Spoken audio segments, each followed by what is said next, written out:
Magandang araw po sa inyong lahat. Welcome po sa Makapili TV.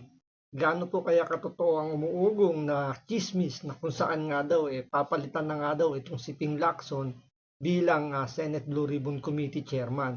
At siyempre kasunod ng mapapalitan siya, posible rin daw tanggalin o palitan din itong si Senate President Tito Soto.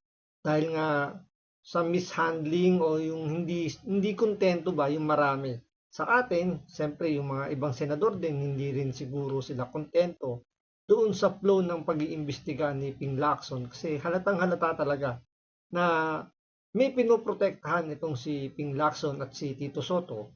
Kaya marami na yung hindi natutuwa at umuugo yung bali-balita na papalitan na nga itong dalawang to. Pero siyempre, pag-usapan natin yan. Kung hindi ka pa nakasubscribe sa Makapili TV, baka naman pwedeng pakipindot po muna yung subscribe button at the same time, palike na rin po ng video. Wala naman pong bayad yan. Kaya, pindot na. So ito, panoorin po natin.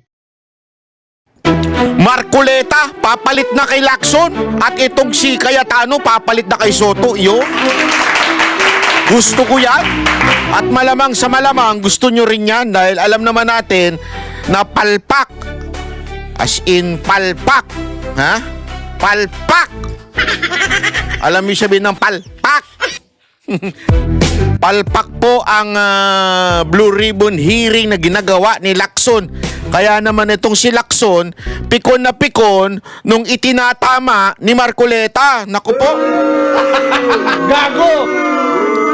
Mukhang umiiyak na itong si Lacson dahil sa minority report na inilabas po ni Marcoleta at ni Senator Amy. Naku po, patay tayo dyan, ha?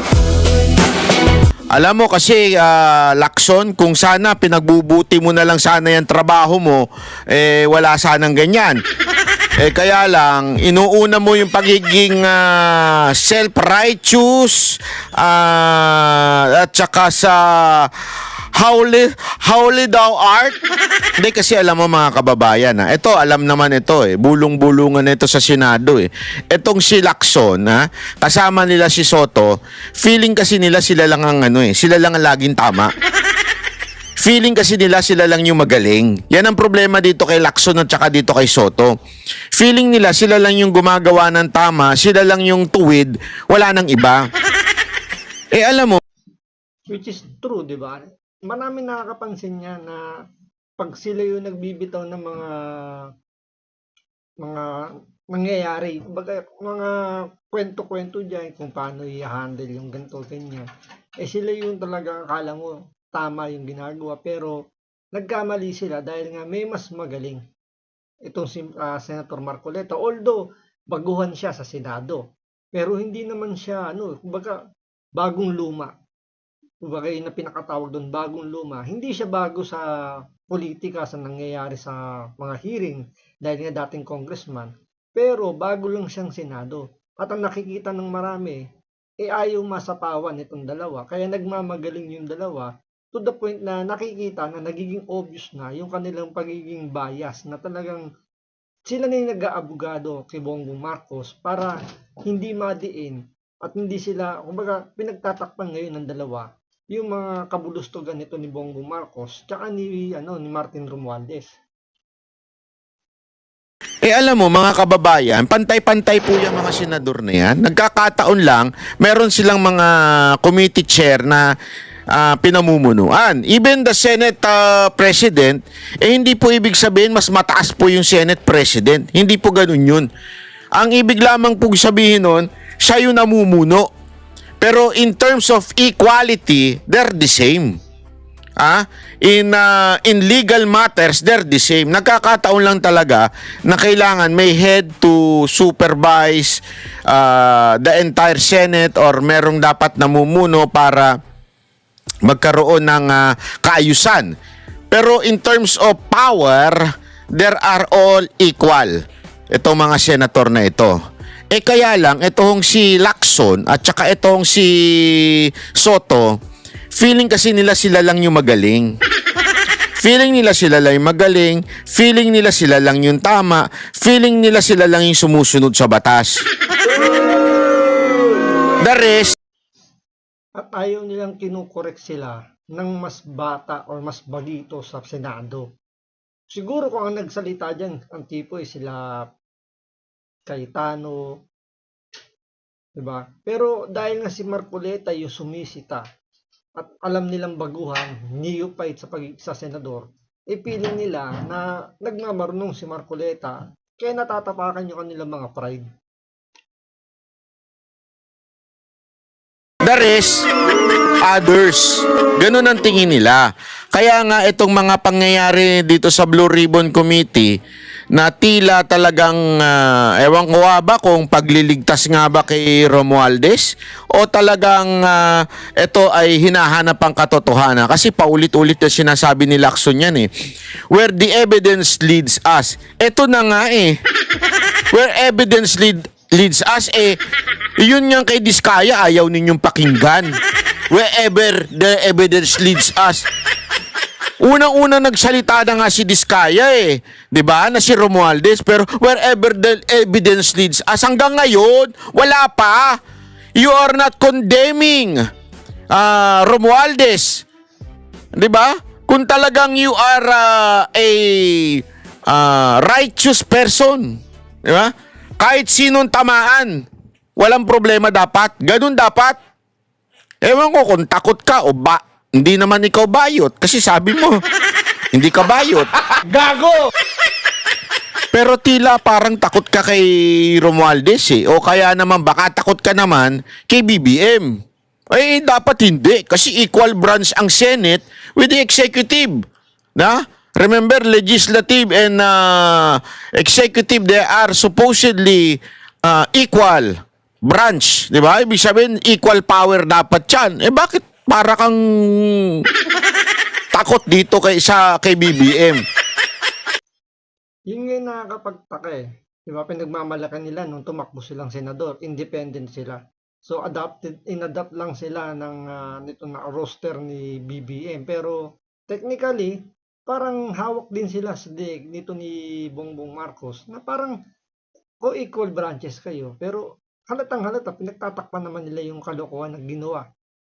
Sila mismo aminado na ang daming butas doon sa national budget na yung pinaka most corrupt budget. Aminado sila doon. Pero bakit parang sa kanila ang mas may kasalanan ay yung mga Diskaya tsaka yung mga senador. Samantalang sino ba yung gumawa ng budget? Di ba? Saan nagsimula yung budget? Saan natapos yung budget? Di ba? Kay Bongbong Marcos. I mean, puna ka ng puna that there is, ikaw pa nga ang nagsabi na pinaka malalang budget noong panahon na 2025. Malalang budget noong 2025 na pinirmahan ni BBM.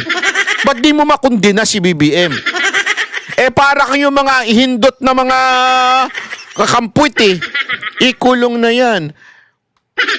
Mga kulangot, ikulong na yan. Yan ang lagi sila sinasabi. Pero hindi nila makundina si Marcos. Di ba? Di ka magtataka alam nyo nang ang pumirma doon sa pinaka-corrupt na budget, walang iba kung hindi si Marcos. I mean, kung yan ang pinaka-corrupt na budget at pinirmahan ni Marcos, anong tawag mo kay Marcos? Pinakatanga. Gago! Logic says simple lang Pag pinaka-corrupt na budget yan at sinang-ayunan mo yan, ano tawag sa'yo? Don't tell me, wala, tatanga-tanga lang niya kaya napirmahan niya, ganun? Hindi lang tatanga-tanga, konsentidor na tatanga-tanga.